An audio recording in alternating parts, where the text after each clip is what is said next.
안녕하세요. 저의 하루 시작은 들려오는 파도 소리와 함께 시작합니다. 자갈치의 억척 어머니 사연. 새벽 4시 부산 자갈치 시장에 첫 번째 경매종 소리가 울려 퍼진다. 바다 비린내와 함께 하루가 시작되는 이곳에서 이숙자는 이미 1시간 전부터 생선들을 정리하고 있었다. 여보, 오늘은 고등어가 싱싱하네. 이거 먼저 내놓자. 남편 정재호가 무거운 생선 상자를 들며 말했다. 25에 결혼해 20년을 함께 해온 부부의 손발은 척척 맞았다. 이숙자는 생선 비늘을 털어내며 환한 미소를 지었다. 민준이 좋아하는 고등어구이 해줘야겠어. 요즘 공부한다고 살이 많이 빠졌더라고. 아들 민주는 올해 고등학교 3학년이었다. 새벽마다 학교에 가기 전 시장에 들러 부모님을 도와주는 것이 일상이었다. 키가 훌쩍 자란 민준이 상자를 나르는 모습을 보면 시장 상인들은 너나 할 것 없이 칭찬을 아끼지 않았다. 숙자야, 민준이 정말 잘 키웠다. 요즘 애들은 부모 도와주는 것도 싫어하는데. 그러게 말이야. 의젓하기도 하고. 하지만 행복한 일상은 그의 겨울, 한순간에 무너졌다. 정재호가 갑자기 쓰러진 것은 평범한 월요일 오후였다. 늘 건강하다고 자부하던 남편이 생선을 나르다가 갑자기 가슴을 움켜쥐며 주저앉았다. 응급실로 실려간 남편은 급성 심근경색 진단을 받았다. 수술을 해도 장담할 수 없습니다. 의사의 말에 이숙자의 다리에 힘이 풀리며 쿵 가슴이 무너져 내렸다. 중환자실 유리창 너머로 보이는 남편의 창백한 얼굴. 산소 마스크를 쓴 채 누워있는 모습이 너무나 초라해 보였다. 민주는 학교에서 급히 달려와 어머니 곁에서 함께 밤을 지새웠다. 17살 소년에게는 너무나 가혹한 현실이었다. 아빠 깨어나세요. 민준의 떨리는 목소리가 조용한 병실에 메아리 쳤다. 하지만 남편 정재호는 끝내 눈을 뜨지 못했다. 사흘 후 그는 가족의 품에서 조용히 세상을 떠났다. 장례식장은 시장 사람들로 가득 찼다. 20해 동안 성실하게 장사를 해온 정재호를 모르는 사람이 없었다. 조문객들은 이숙자의 손을 잡고 위로의 말을 건넸지만 그 어떤 말도 그녀의 마음을 달래주지 못했다. 숙자야, 이제 어떻게 할 거야? 친언니의 걱정스러운 목소리에 이숙자는 고개를 들었다. 빨갛게 부어오른 눈으로 아들을 바라보며 그녀는 다짐했다. 민준이 키워야지.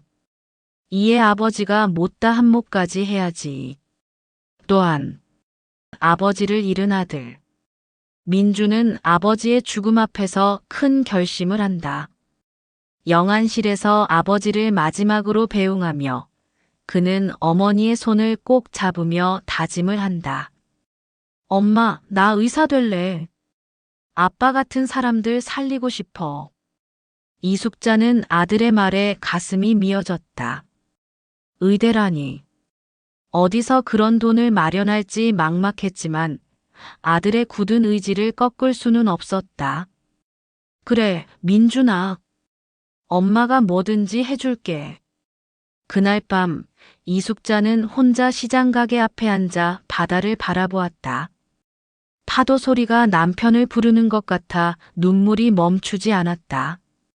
하지만 그녀에게는 포기할 시간이 없었다. 내일 새벽에도 생선들이 들어올 것이고 아들의 꿈을 위해서라도 이 가게를 지켜내야 했다. 순자는 흐르는 눈물을 닦으며 여보, 잘 지켜볼 거지. 우리 민준이 꼭 의사 만들어 줄게. 찬바람이 불어와 그녀의 머리카락을 흩날렸지만 이숙자의 눈빛에는 흔들리지 않는 의지가 담겨 있었다. 아버지가 세상을 떠난 지 1년이 지났다. 민주는 치열한 수험 생활 끝에 의대에 합격했다. 합격 통지서를 받던 날, 이숙자는 남편의 영정 앞에서 한참을 울었다. 여보, 우리 민준이가 해냈어. 정말 해냈다고. 공부 잘하던 당신 닮아서 결국 아들 민주는 의대에 합격했어. 하지만 의대 등록금은 상상을 초월했다. 한 학기에만 몇 천만 원씩 들어가는 돈을 어떻게 마련할지 막막했지만 이숙자는 절대 포기하지 않았다. 새벽 2시에 일어나 밤 10시까지 시장에서 일했다. 손은 늘 생선 비늘과 얼음에 얼어붙어 있었고 허리는 구부정하게 굽었다. 엄마, 내가 다른 과로 바꿀까? 이렇게 힘드시는데. 민준이 미안해하며 말했지만 이숙자는 단호하게 고개를 저었다. 안 돼. 너는 꼭 의사가 되어야 해. 아빠가 그렇게 원하셨어. 민주는 어머니의 희생을 헛되게 하지 않으려고 더욱 열심히 공부했다. 그리고 매주 토요일이면 어김없이 시장에 와서 어머니를 도왔다. 민준아, 이거 들고 가. 네, 엄마. 아들이 무거운 생선 상자를 나르는 모습을 보면 시장 상인들은 감탄사를 연발했다. 어머, 민준이 정말 의젓해졌네. 키도 이렇게 크고. 그러게 말이야. 의대생이면서도 매주 와서 엄마 도와주고. 세상에 이런 효자가 또 어디 있을까? 숙자 씨 복 받은 일이야. 아들 덕분에 고생한 보람이 있겠어. 민준이 손님들에게 정중하게 인사하고 생선을 포장해주는 모습은 시장의 명물이 되었다. 의대생이라는 것을 아는 손님들은 더욱 신기해했다. 의대생이 생선 장사도 할 줄 아네. 어머니를 도와드리는 거예요. 어렸을 때부터 여기서 자랐거든요. 민준의 겸손한 대답에 손님들은 더욱 흐뭇해했다. 그럴 때마다 이숙자는 가슴이 뿌듯했다. 남편을 잃고 절망에 빠졌던 그녀에게 민주는 살아갈 이유이자 희망이었다. 엄마, 내가 의사 되면 큰 병원에서 일할 거예요. 그때는 엄마도 편하게 쉬세요. 그래, 민준아. 엄마는 너만 잘 되면 돼. 어느 일요일 저녁 모자는 시장 근처 작은 국밥집에 앉아 있었다. 민준의 대학 생활 이야기를 들으며 이숙자는 행복했다. 엄마, 나 곧 군대 가야 해요. 그래, 어쩔 수 없지. 몸만 건강하게 다녀와라. 군대 다녀와서는 더 열심히 할게요. 엄마한테 좋은 며느리도 소개해드리고. 민준의 말에 이숙자는 웃음이 나왔다. 아직 22밖에 안 된 아들이 벌써 결혼 생각을 하다니. 천천히 해라. 좋은 사람 만나야지. 엄마 마음에 드는 사람으로 만날게요. 그 순간 이숙자는 말할 수 없이 행복했다. 남편을 잃은 슬픔도 생활의 고단함도 모두 잊을 만큼 이 아들 하나면 세상 부러울 게 없었다. 민준이 군 입대를 앞두고 있던 어느 날 시장에서 작은 사고가 났다. 이숙자가 무거운 얼음 덩어리를 옮기다가 발을 삐끗한 것이다. 엄마. 마침 시장에 온 민준이 깜짝 놀라며 달려왔다.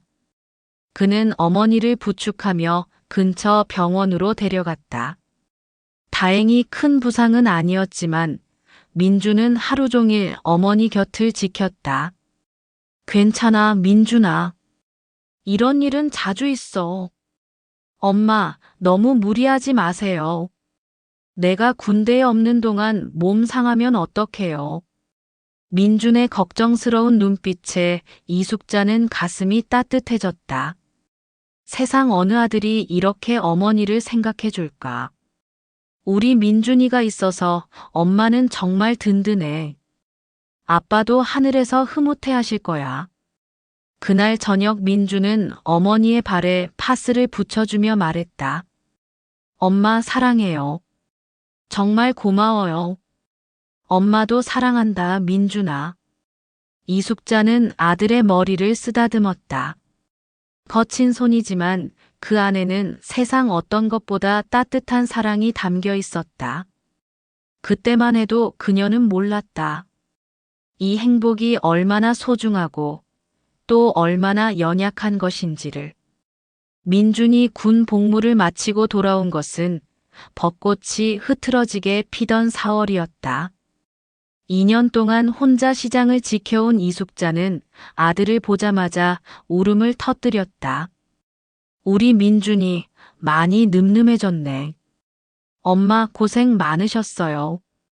이제 다시 잘해볼게요. 민주는 의대 복학과 함께 병원에서 인턴 생활을 시작했다.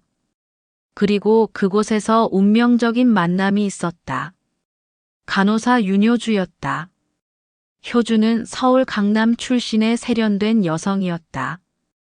명품 가방을 들고 다니며 언제나 완벽하게 화장한 모습이었다. 민준 같은 시골 출신 의대생에게는 너무나 눈부신 존재였다. 민준 오빠, 오늘도 시장 가세요? 응, 어머니 도우러. 효주 씨도 함께 갈래? 처음 몇 번은 효주도 호기심 반 관심 반으로 자갈치 시장을 따라왔다. 하지만 생선 비린내와 시끄러운 소리, 그리고 무엇보다 이숙자의 투박한 모습이 그녀에게는 불편했다. 어머님, 안녕하세요. 효주는 정중하게 인사했지만 이숙자는 그녀의 차가운 눈빛을 놓치지 않았다. 값비싼 하이힐로 시장 바닥을 조심스럽게 걷는 모습, 생선을 만지기 꺼려하는 표정. 모든 것이 이곳과는 어울리지 않았다. 효주야, 이리 와서 앉아. 힘들지? 이숙자가 다정하게 말했지만 효주는 어색한 미소를 지으며 고개만 끄덕였다. 민준과 효주가 사귄 지 6개월이 지났을 무렵 두 사람은 결혼을 결심했다. 민준은 어머니에게 조심스럽게 말을 꺼냈다. 엄마, 효주랑 결혼하려고 해요. 이숙자는 순간 가슴이 철렁했다. 효주가 나쁜 사람은 아니지만 왠지 불안했다. 하지만 아들의 행복한 얼굴을 보니 반대할 수 없었다. 그래, 민준아. 내가 좋으면 엄마도 좋아. 결혼식은 부산의 작은 웨딩홀에서 조촐하게 치렀다.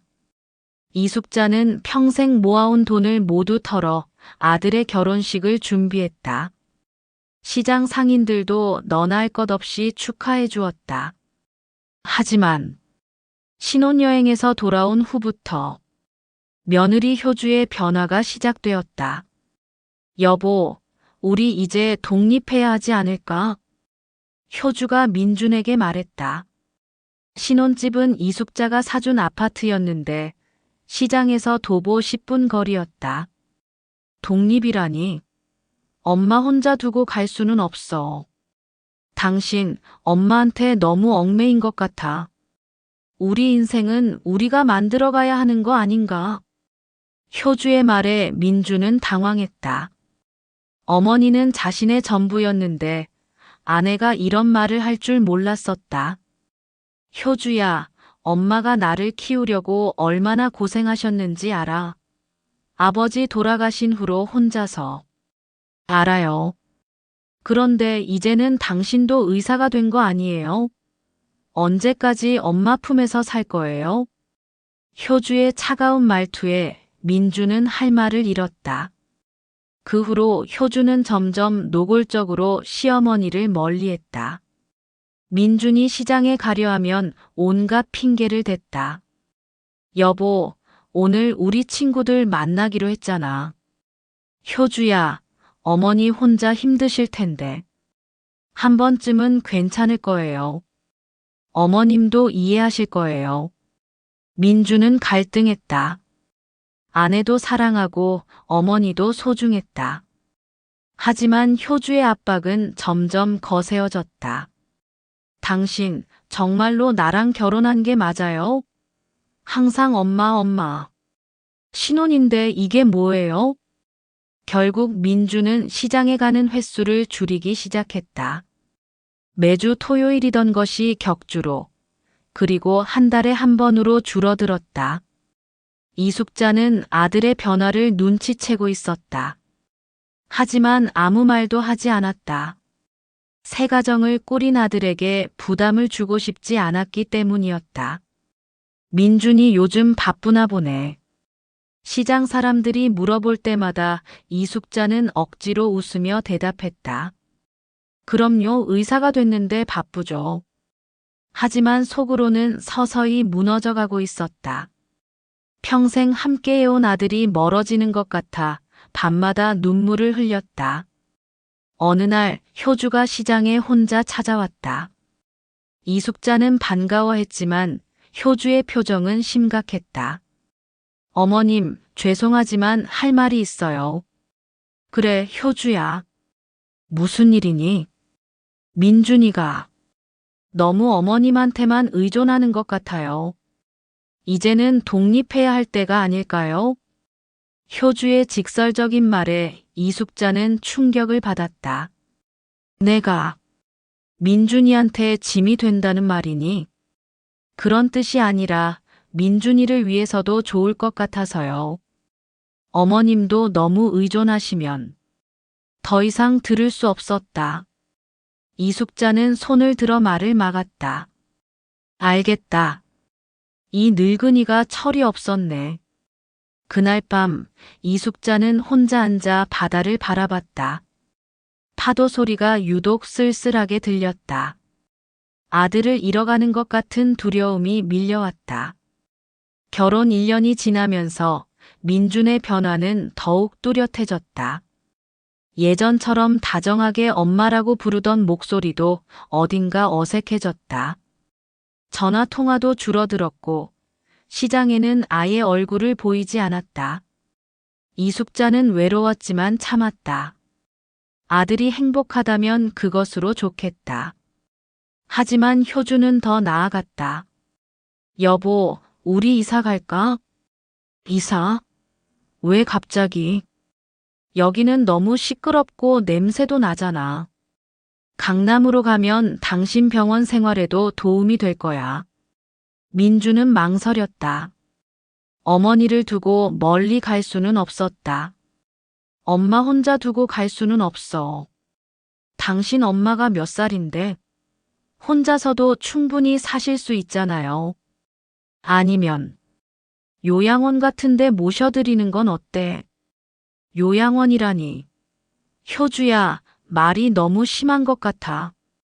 현실적으로 생각해 보라는 거예요. 우리가 언제까지 여기서 이렇게 살 거예요? 민주는 갈등했다. 아내의 말도 일리가 있었지만 어머니를 버릴 수는 없었다. 그런 어느 날 이숙자에게 큰 사고가 일어났다.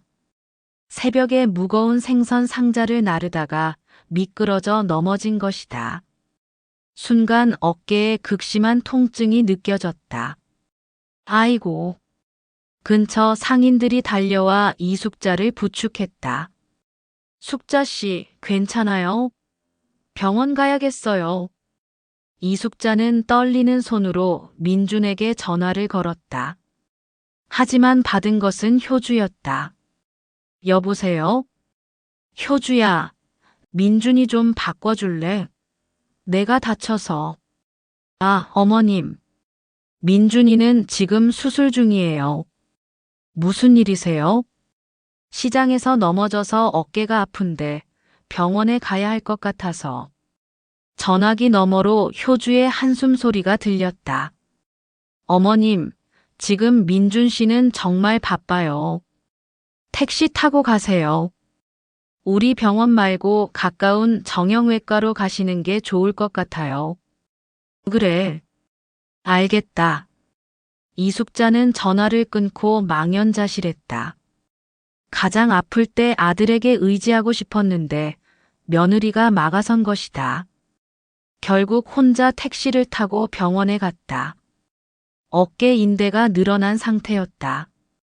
깁스를 하고 집에 돌아오니 벌써 저녁이었다. 빈집이 더욱 쓸쓸했다. 민주는 그날 밤이 되어서야 어머니의 사고 소식을 들었다. 효주가 아무렇지도 않게 말했다. 참, 어머님이 다쳐서 병원 갔었어. 뭐? 언제? 왜 진작 말 안 했어? 당신 수술 중이었잖아. 별일 아닐 거라고 생각해서. 민주는 급하게 어머니에게 전화했다. 엄마, 괜찮으세요? 왜 연락 안 하셨어요? 괜찮다, 민준아. 별일 아니야. 이숙자는 아들에게 섭섭함을 표현하지 않았다. 하지만 민준도 느꼈다. 어머니의 목소리가 평소와 달랐다는 것을. 엄마, 지금 갈게요. 안 돼, 민준아. 늦었는데 오지 마. 효주도 기다릴 텐데. 이숙자는 아들이 오는 것조차 거절했다. 며느리 눈치를 보는 아들이 안쓰러웠기 때문이었다. 그날 밤 이숙자는 깁스한 팔을 부여잡고 홀로 울었다. 평생 자신을 지켜주던 남편도 없고 세상 전부였던 아들도 멀어져 가고 있었다. 다음 날부터 시장 일은 더욱 힘들어졌다.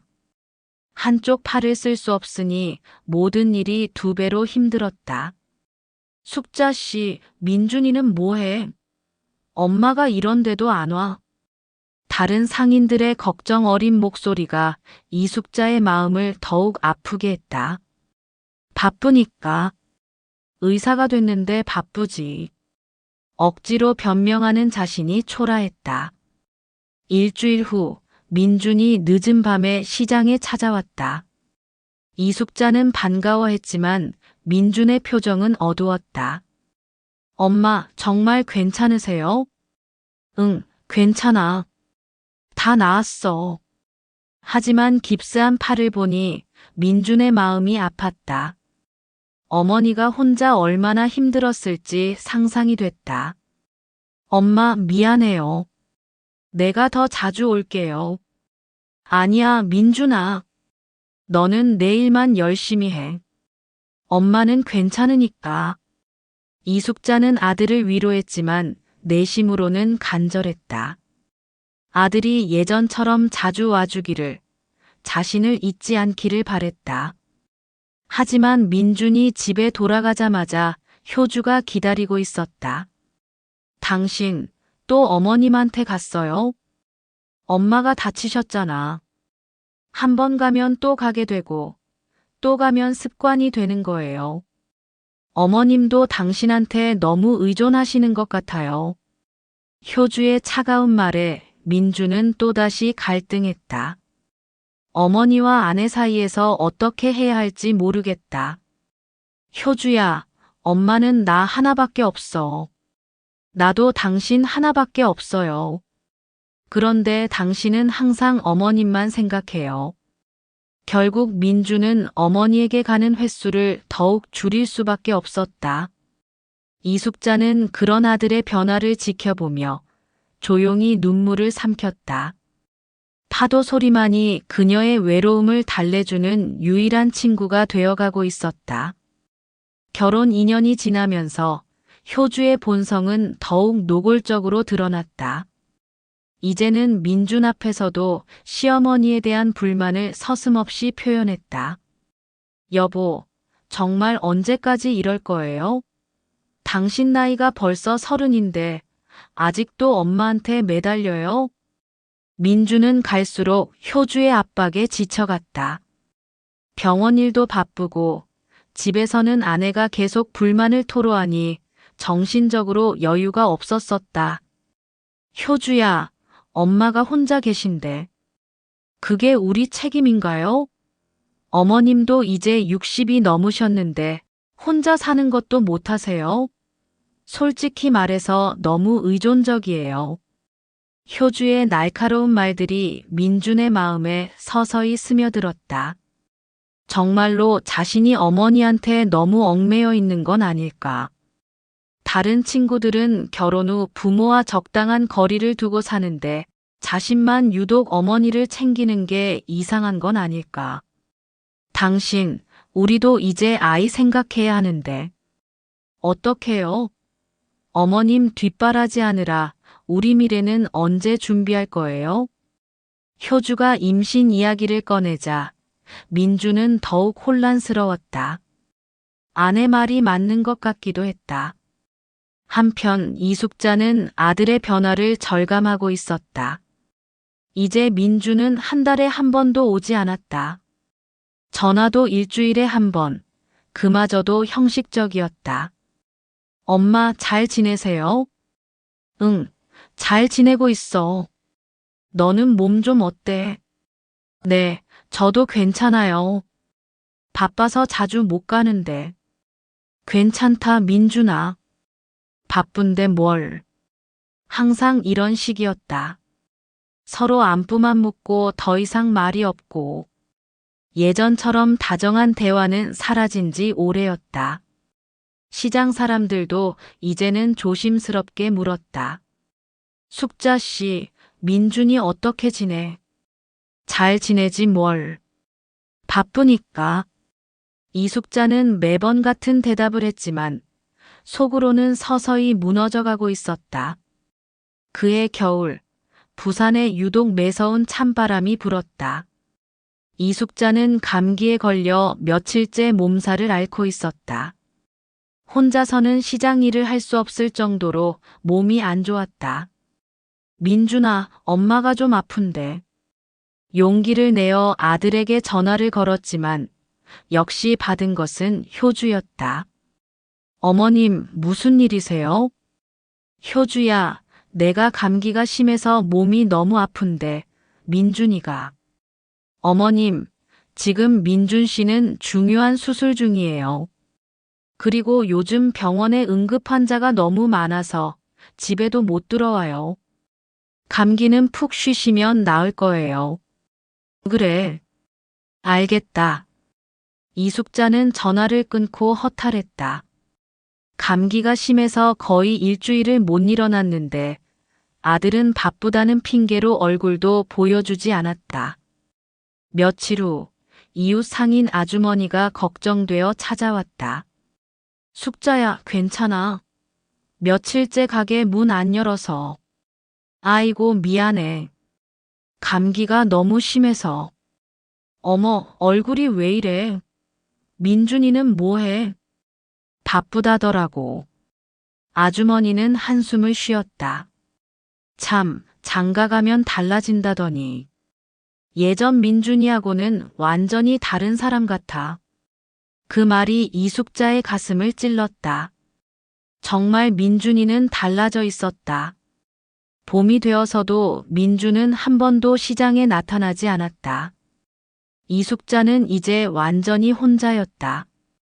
아들이 결혼했다는 게 이렇게 외로운 일인지 처음 알았다. 그러던 어느 날 저녁, 폭우가 쏟아지는 밤이었다.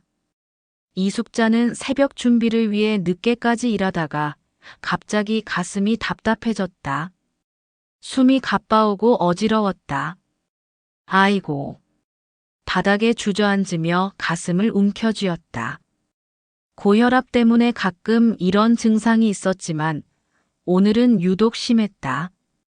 떨리는 손으로 민준에게 전화를 걸었다. 한 번, 두 번. 받지 않았다. 세 번째에서야 효주가 받았다. 여보세요? 어머님. 효주야. 나 지금 가슴이 너무 아픈데. 민준이 좀. 어머님, 지금 새벽 2시예요. 민준 씨는 자고 있고요. 혈압약 드시고 좀 쉬세요. 아침에 병원 가시면 될 것 같은데요. 효주야, 정말 심해서 그러는데. 응급실에. 어머님, 매번 이러시면 곤란해요. 민준 씨도 내일 중요한 수술 있어서 잠을 못 자고 있는데. 좀 참으세요. 그리고 효주는 전화를 끊어버렸다. 이숙자는 혼자 바닥에 앉아 눈물을 흘렸다. 가장 아플 때, 가장 무서울 때 의지할 사람이 아무도 없다는 현실이 잔혹했다.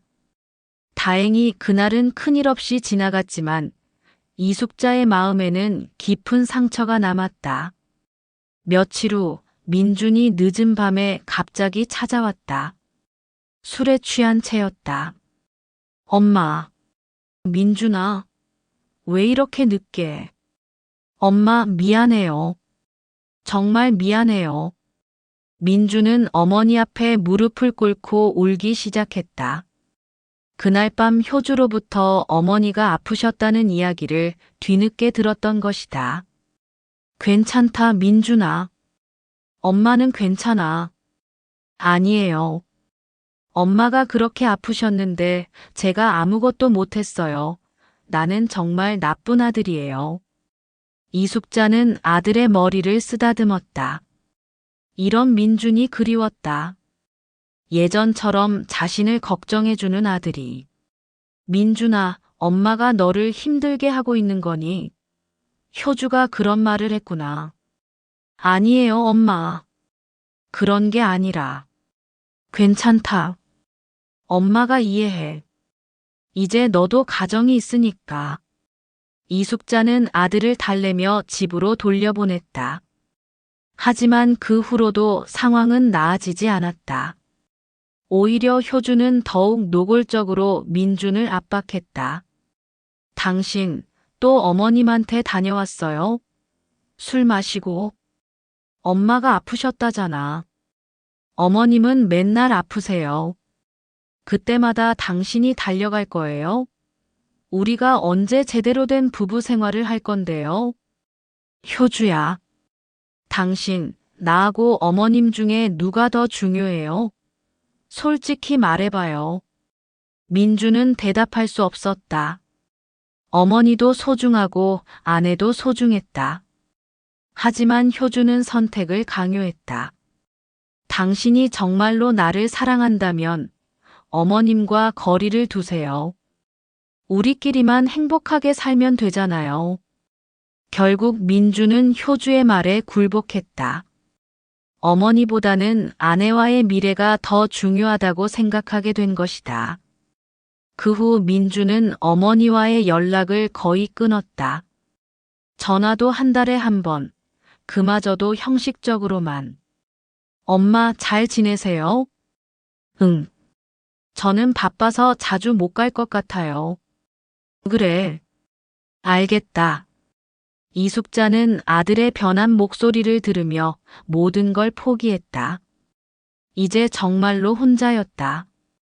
그해 여름 이숙자는 시장에서 쓰러졌다.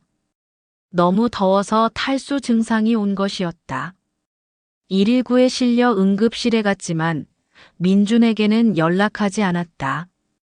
어차피 와주지도 않을 것이고 며느리한테 또 미움만 받을 것 같았기 때문이었다. 혼자서 링거를 맞으며 이숙자는 생각했다. 이제 정말 끝이구나. 내가 민준이한테는 짐일 뿐이구나. 그날 밤 쓸쓸한 병실에서 이숙자는 결심했다. 더 이상 아들에게 짐이 되지 않겠다고. 혼자서라도 씩씩하게 살아가겠다고. 하지만 그 결심조차 얼마 가지 못했다. 진짜 시련은 이제 시작이었으니까. 하지만 이숙자는 앞으로 올 시련에 대해서 알지 못했었다. 그날 밤은 부산에 태풍주의보가 내린 날이었다. 바람이 몰아치고 비가 쏟아지는 새벽 4시, 이숙자는 시장에서 혼자 일하고 있었다. 태풍 때문에 다른 상인들은 모두 집에 있었지만 그녀만은 나와 있었다. 생선을 정리하다가 갑자기 어지러움이 몰려왔다. 며칠째 제대로 먹지 못한 탓이었다. 아들에 대한 걱정과 상심으로 식욕을 잃은 지 오래였다. 아이고. 이숙자는 바닥에 주저앉았다. 이번엔 정말 심각했다. 의식이 흐려지고 숨이 가빠왔다. 마지막 힘을 다해 민준에게 전화를 걸었다. 한 번, 2번. 받지 않았다. 3번째에서 효주가 받았다. 여보세요? 어머님, 지금 몇 시인 줄 아세요? 효주야. 나 정말 아픈데. 민준이 좀. 어머님, 또 그러세요? 맨날 아프다고, 응급 상황이라고. 솔직히 좀 그만해 주세요. 민준 씨도 지쳐해요. 효주야, 제발. 이번만. 어머님, 이제 그만하세요. 민준이한테 전화 차단하라고 할 거예요. 이런 식으로 계속 괴롭히시면. 그리고 효주는 전화를 끊어버렸다. 쿵.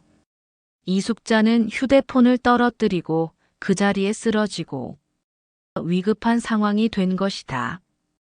의식을 잃어가면서도 마지막 생각은 아들이었다. 민준아, 엄마가 미안하다. 다행히 태풍이 지나간 후 시장에 나온 상인 김씨 아저씨가 이숙자를 발견했다. 숙자야, 어떻게 이게? 급히 병원으로 실려간 이숙자. 의사는 심각한 표정으로 말했다. 혈압이 너무 높고 탈수도 심합니다. 조금만 더 늦었으면 큰일 날 뻔했어요. 김씨 아저씨는 민준에게 연락하려 했지만 이숙자가 손을 저었다. 하지 말아요. 연락하지 말아요. 숙자야, 그래도 아들인데. 아니에요. 이제 정말 끝이에요. 이숙자는 병실에서 며칠을 보내며 깊이 생각했다. 자신이 아들에게는 정말 짐일 뿐이라는 것을, 며느리가 자신을 얼마나 싫어하는지를 뼈저리게 느꼈다. 그런데 그때 병실 문이 열리더니 예상치 못한 사람이 들어왔다. 시장에서 부동산 중개업을 하는 박 사장이었다. 숙자 씨, 괜찮으세요? 아이고, 박 사장님. 어떻게? 김 아저씨가 연락 주셨어요. 그런데 숙자 씨, 혹시 자갈치 시장 재개발 소식 들으셨어요? 이숙자는 고개를 저었다. 부산시에서 자갈치 일대를 대대적으로 재개발한다고 해요. 보상금이 어마어마할 거예요. 특히 숙자 씨처럼 오래된 상인분들은. 박 사장의 말을 들으며 이숙자의 눈에 이상한 빛이 스쳤다. 그런데 박 사장님, 만약에 내가 죽었다고 하면 어떻게 될까요? 네? 갑자기 왜 그런 말씀을? 아니에요. 그냥 궁금해서요. 이숙자는 퇴원 후 조용히 계획을 세우기 시작했다. 아무도 모르게. 먼저 시장의 오랜 친구들을 하나씩 만나기 시작했다. 김씨 아저씨, 생선 도매업을 하는 정씨 아주머니, 그리고 박 사장까지. 제발 부탁드려요. 저 좀 도와주세요. 이숙자는 그들에게 자신의 계획을 털어놓았다. 모두들 처음에는 놀랐지만 그녀의 처절한 사정을 듣고는 고개를 끄덕였다. 그 며느리가 그렇게 심했어요? 민준이도 참. 어떻게 그럴 수 있어요? 숙자 씨, 정말 괜찮겠어요? 네. 이제 정말 마지막이에요.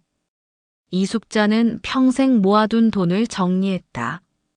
시장에서 30년간 벌어둔 돈, 남편이 남긴 보험금, 그리고 아무도 몰랐던 은행 적금까지. 생각보다 많은 돈이 있었다. 이 돈으로 진짜 복수할 수 있을까요? 박 사장이 조심스럽게 물었다. 해야죠. 내가 살아서는 아무것도 할 수 없어요. 하지만 죽은 사람이 되면. 이숙자의 눈빛이 차가워졌다. 며칠 후 자갈치 시장에는 충격적인 소문이 돌기 시작했다. 숙자 씨가 돌아가셨대요. 뭐라고? 언제? 어젯밤에. 심장마비로. 어머, 그럼 민준이는? 그게 연락도 안 된다고 해요. 장례식도 못 치르고. 시장 사람들은 모두 충격에 빠졌다. 그렇게 건강하던 이숙자가 갑자기 세상을 떠났다니. 한편 민주는 효주와 함께 제주도 여행을 떠나 있었다. 효주가 신혼여행 때 제대로 못 갔다며 우겨서 떠난 여행이었다. 여보, 휴대폰 꺼요. 여행 왔는데 누가 연락하겠어요? 그래도 혹시 응급 상황이. 응급 상황은 무슨? 맨날 어머님 핑계 대지 말고 이번에는 우리끼리만 즐겨요. 민주는 휴대폰을 꺼두었다. 시장 사람들의 연락을 받을 수 없었다. 그 사이 이숙자는 조용히 부산을 떠났다. 서울의 한 요양병원에 몸을 숨긴 것이다. 박 사장의 도움으로 감염으로 입원했다. 정말 괜찮으세요? 간호사가 걱정스럽게 물었다. 네. 이제 시작이에요. 이숙자는 병실 창문으로 서울 시내를 내려다보며 차가운 미소를 지었다. 며칠 후 제주도에서 돌아온 민준에게 시장 사람들의 연락이 폭주했다. 민준아, 어머니가. 엄마가요? 무슨 일이? 돌아가셨어. 너를 찾았는데 연락이 안 돼서. 충격을 받은 민주는 휴대폰을 떨어뜨렸다. 온 세상이 무너지는 기분이었다. 아니야. 아니야. 이럴 리가 없어. 급하게 부산으로 내려갔지만 이미 늦었다. 이숙자의 가게는 문이 닫혀 있었고 시장 사람들은 모두 안타까워했다. 민준아, 어머니가 얼마나 너를 그리워하셨는데. 마지막에 너를 부르셨어. 연락이 안 돼서 장례식도 못 치르고. 민주는 그 자리에서 무릎을 꿇고 울부짖었다. 하지만 이미 늦었다. 그 모든 것을 지켜보고 있는 사람이 있었다. 검은 선글라스를 끼고 멀리서 지켜보는 한 여자. 바로 이숙자였다. 이제 시작이다, 민준아. 너희들이 나한테 한 짓을 똑같이 돌려받을 시간이야. 이숙자의 입가에 차가운 미소가 번졌다. 복수가 시작된 것이다. 한 달 후 부산에는 새로운 투자업체가 나타났다. 부산 재개발 투자회사라는 간판을 단 회사였다. 대표는 강미선이라는 중년 여성이었다. 물론 그 정체를 아는 사람은 아무도 없었다. 강미선이 바로 이숙자라는 것을. 성형수술로 얼굴을 바꾸고 서울 억양을 익혀 완전히 다른 사람이 된 이숙자. 그녀의 복수가 본격적으로 시작되려 하고 있었다. 이제 진짜 게임을 시작해볼까? 강미선으로 변신한 이숙자는 거울을 보며 중얼거렸다.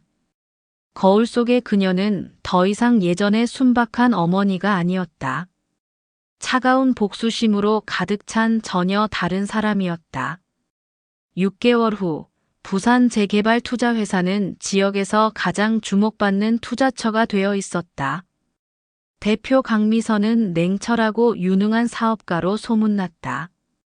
완벽한 서울 억양과 세련된 외모, 그리고 놀라운 사업 수완까지. 자갈치 시장 재개발 프로젝트 수익률이 300%는 될 것 같습니다. 강미선은 투자 설명회에서 자신있게 발표했다. 청중들 사이에는 효주와 민준도 앉아 있었다. 효주는 눈을 반짝였다. 이숙자가 죽은 후 상속받을 것이라 기대했던 돈은 없었다. 알고 보니 이숙자는 빚더미에 시달리고 있었던 것이다. 효주는 실망했지만 이제 새로운 기회를 찾고 있었다. 여보, 저 사업 어때요? 투자해 볼까요? 민주는 여전히 어머니를 잃은 슬픔에 빠져 있었다. 매일 술에 취해 지내는 날이 많았다. 나는 잘 모르겠어. 내가 알아서 해. 당신 언제까지 그럴 거예요? 어머님 돌아가신 지도 벌써 6개월이 됐는데 우리 미래도 생각해야죠. 효주는 강미선에게 접근했다. 설명회 후 따로 만날 약속을 잡았다. 안녕하세요, 강 대표님. 저는 윤효주라고 합니다. 반갑습니다. 투자에 관심이 있으시군요. 강미선은 효주를 차갑게 바라봤다. 6개월 동안 이 순간을 준비해온 것이다. 효주는 전혀 눈치채지 못했다. 눈앞에 세련된 여성이 바로 자신이 죽음으로 내몬 시어머니라는 것을. 남편이 의사거든요. 돈은 좀 있어요. 큰 투자도 가능하고요. 그렇군요. 그런데 투자금이 얼마나 되시나요? 일단 5억 정도 생각하고 있어요. 더 늘릴 수도 있고요. 강미선의 입가에 미묘한 미소가 번졌다. 좋습니다. 특별한 상품을 소개해 드릴게요. 하지만 절대 비밀이에요. 다른 투자자들이 알면 안 됩니다. 효주는 눈이 번쩍했다. 특별한 투자 상품이라니. 자갈치 시장 재개발 1단계 우선 투자권이에요. 일반인들은 알 수 없는 내부 정보죠. 수익률이 500% 이상 보장됩니다. 정말요? 네. 하지만 조건이 있어요. 최소 투자금이 10억이고 계약과 동시에 전액 납부해야 합니다. 효주는 고민했다. 10억은 그들이 가진 모든 재산이었다. 집에 돌아가서 민준을 설득했다. 여보, 정말 좋은 기회예요. 이런 건 놓치면 안 돼요. 10억이라니. 우리 전 재산인데. 그래서 더 확실한 거 아니에요? 강 대표님이 절대 확실하다고 했어요. 민주는 술에 취한 채 한숨을 쉬었다. 엄마가 살아계셨다면 이런 일에 뭐라고 하셨을까? 어머님은 이미 돌아가셨잖아요. 이제 우리가 잘 살아야죠. 효주의 말에 민주는 고개를 끄덕였다. 어차피 아무것도 할 의욕이 없었다. 알겠어. 내 마음대로 해. 다음 날 효주는 강미선을 만나 계약서에 사인했다. 축하드려요. 윤효주 씨. 6개월 후에는 50억의 주인이 될 거예요. 정말 감사합니다. 효주는 기뻐했다. 하지만 그 순간 강미선의 눈빛이 차가워졌다. 그런데 윤효주 씨 혹시 이숙자라는 분 아세요? 효주는 깜짝 놀랐다. 어떻게 그 이름을 아세요? 시장 조사를 하다 보니 나오더군요. 자갈치 시장의 오래된 상인이었다는데 최근에 돌아가셨다고. 아, 네. 제 시어머니였어요. 그렇군요. 아들이 의사라던데 효자였나요? 효주는 불편한 기색을 보였다. 글쎄요. 좀 복잡한 사이였어요. 복잡하다니요? 시어머니가 너무 아들한테 의존하려고 해서 저희 부부 생활에도 지장이 있었거든요. 강미선은 효주의 말을 하나하나 기억하며 들었다. 그래서 거리를 두게 됐어요. 사실 돌아가시기 전에도 연락을 별로 안 했었어요. 혼자 돌아가셨다던데. 네. 저희는 여행 중이었거든요. 강미선의 주먹이 서서히 쥐어졌다. 하지만 표정은 변하지 않았다. 그렇군요. 안타깝네요. 한 달 후 효주는 급한 연락을 받았다. 윤효주 씨, 큰일 났어요. 강미선의 목소리가 다급했다. 무슨 일이에요? 재개발 계획이 무산됐어요. 뭐라고요? 부산시에서 갑자기 계획을 철회했어요. 투자금이 모두 없어졌어요. 효주는 세상이 무너지는 기분이었다. 그럼 우리 돈은 어떻게 되는 거예요? 죄송해요. 제가 어떻게 할 수가 없어요. 저도 피해자예요. 효주는 허둥지둥 민준에게 연락했다. 여보, 큰일 났어. 투자금이 모두 사라졌어. 민준도 충격에 빠졌다. 그들의 전 재산 10억이 한순간에 날아간 것이다. 어떻게? 그들은 강미선을 찾아갔지만 회사는 이미 텅 비어 있었다. 연락도 되지 않았다. 사기당한 거야. 우리가 사기당한 거야. 효주는 바닥에 주저앉아 울었다. 그때 뒤에서 익숙한 목소리가 들렸다. 효주야. 두 사람이 뒤를 돌아보니 거기에는 강미선이 서 있었다. 하지만 그녀의 표정과 목소리가 완전히 달라져 있었다. 누구세요? 효주가 떨리는 목소리로 물었다. 강미선은 천천히 선글라스를 벗었다. 그리고 가발을 벗어 던졌다. 그 밑에서 나온 것은 엄마. 민준이 믿을 수 없다는 표정으로 중얼거렸다. 그래, 민준아. 너희가 버린 엄마가 바로 나다. 이숙자였다. 죽었다고 알려진 이숙자가 거기 서 있었다. 어떻게 살아? 죽을 뻔했지.